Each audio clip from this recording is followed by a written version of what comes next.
बड़ी जानकारी, अभी भी इंडस वाटर ट्रीटी पर रोक बरकरार, सभी तरह की तिजारत पर अब भी रोक रहेगी। तो जो रोक लगाई गई थी पाकिस्तान पर, वो रोक अभी बरकरार रहने वाली है। अभी भी इंडस वाटर ट्रीटी पर जो रोक लगाई गई थी उसे बरकरार रखा जाएगा। सीज़फायर भले ही हुआ है, तिजारत अभी भी बंद है पाकिस्तान के साथ।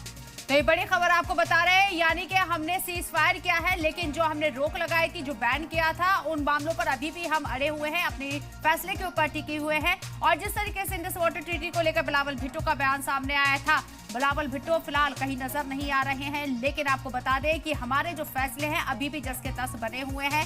वो इंडस वाटर ट्रीटी को लेकर हमने रोक लगाई थी और इसके साथ साथ वीजा को लेकर हमने जो फैसला था वीजा का, वो रद्द कर दिया था।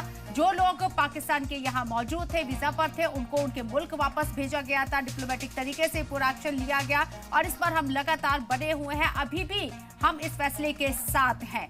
हालांकि सीज फायर हुआ है, जाहिर सी बात है कि कुछ शर्तों पर जरूर चर्चा हुई होगी, उसके बाद ये सीज फायर हुआ होगा। कर्नल संजीव सिरोही साहब अपनी बात रखें।